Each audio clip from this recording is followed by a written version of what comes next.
Hey Gemini, welcome to Sweet Tea Astrology and Tarot. My name is Erica. Welcome to the channel. I'm so glad that you're here. I'm so thankful that you found me, and I appreciate the time that you spend with me here. This is your May 2017 astrology video, but before we get started talking about that, let's review what April had in store for us. The thematic archetypes surrounding April 2017 is that of reflecting, revising, reevaluating, and reconnecting. Sorry, y'all. And this was mainly because Venus was retrograde and Mercury went retrograde as well. So let's talk about what's happening at the very beginning of May. May 1st, 2017, we will have 4 planets in their retrograde motion. These planets are Mercury will be in retrograde in your 11th house.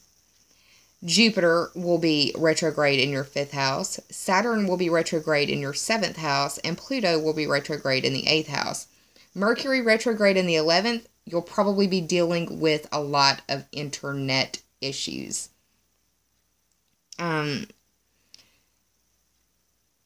So let's go ahead and talk about the transits that will be occurring throughout the month of May. On the 3rd or 4th of the month, we've got Mercury going direct in Aries, meeting up with Venus and Uranus in the 11th house. And I feel like this is going to bring about some possible internet communication around love or money. The 11th house deals with your friends, your groups, your memberships, teams, associations that you belong to. It is also the house of the internet, and it deals with your bucket list, the themes of your future wishes, goals, and dreams, also covered by that 11th house umbrella. Now on the 9th or 10th of the month, depending on where you live on the planet, we've got a full moon at 20 degrees of Scorpio, and it is playing very nicely with the planet Pluto. And it can bring about an energy or a theme of intimacy. You can be feeling a bit ambitious or maybe even sexually charged. The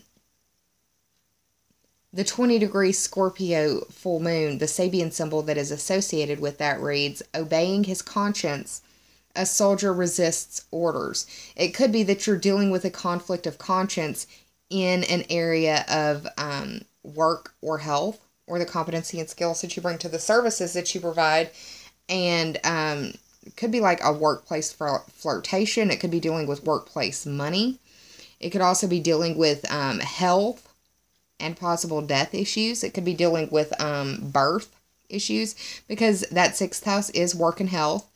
It's also the other feathers that you put in your cap for your resume or whatever. But it's also your day-to-day life, your daily agenda, and the daily to-do list. That 8th house is the house that's ruled by Scorpio. Pluto is also ruled by, Pluto rules Scorpio. So that 8th house is the house of sexuality, life, death, and rebirth. It is your instincts, primal, basic, or human. It is dealing with other people's money, and it also speaks to transformation, regeneration, metamorphosis, and the human instincts that we have, primal, basic, or human instincts. That full moon will be shedding light on those areas of life. Now, on the 16th or 17th of the month, we've got Mercury moving into Taurus with this meeting up with the Sun. This is your 12th house, where you should feel, or you should be starting to feel or see some progress in the 12th house. The 12th house is a very dark house. Not emo, but devoid of light, difficult to see. I think of the 12th house as the innermost recesses of the mind. I think of it as the subconscious mind. I think of it as secrets, the house of secrets, the house of dreams, the house of the subconscious.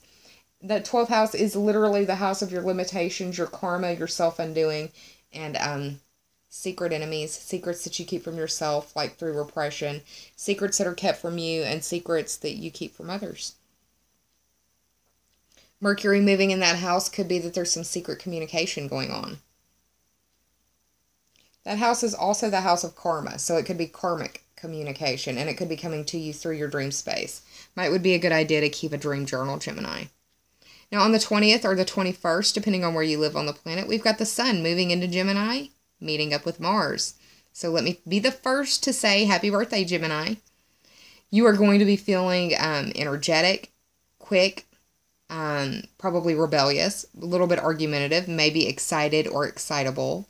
With Mars in the first house, you may be feeling pretty potent. The first house is the house of your physical embodiment, and it represents who you are, and it is how the world sees you. It is your physical body, your appearance, and your personality. Just a couple of days later, on the 24th or 25th of the month, we've got a new moon in Gemini. It's a good time for intention setting or moon magic if you ascribe to those beliefs. And this is the best place to plant that seed is in the first house, dealing with you and your physical body. It would be a great time for you to utilize some of that Mars energy, start a workout plan, and keep with it for the next 6 months, and you'll be happy with how you look throughout the evolution of this spring into summer. Now, one final aspect that I want to make you aware of, Gemini, is the fact that we will be benefiting from a trine from Saturn in Sagittarius to Uranus in Aries. And this is going to be playing out between your 7th house and your 11th house. The 7th house is where Saturn is, and there has been issues dealing with limitation, structure, containment. Also possible issues with authority. Could be dealing with either issues of counseling or open enemies. And Uranus in Aries is in the 11th house. So the shocks and surprises are going to come from the 11th house. And that can be from your friends, groups, memberships, teams, associations that you belong to. Also through the means of the internet in one way or another. And it also speaks to your future wishes, goals, and dreams. So there's a lot of electrifying change going on in that 11th house, bringing about a positive flow of energy between those two houses. So, Gemini, that's what I see going on for you for the month of May 2017. I'm going to have the tarot portion of the video linked in the information bubble that will pop up above during this video at some time. I'm going to try to release those videos in unison so it just makes it easier for everyone involved. And I have reformatted the way that I'm going to be doing and releasing my videos. If you want to know why, please watch the very first video that I release, speaking about the state of the channel address, I guess, if you will, and that'll explain what I'm doing and why I'm doing it. And you can leave me comments here in the comment section below, letting me know if you like it, if you don't like it, the changes that you would like to see made, or what you would like for me to talk more about. I'd love to hear some of your feedback as long as it is constructive. Don't be destructive, y'all. The internet's full of random douchebags. Don't be that guy. Anyways, thank you so much for being here. I appreciate you spending some time with me. I have just a few more of these videos to record, and then I'm going to get started on the tarot portion.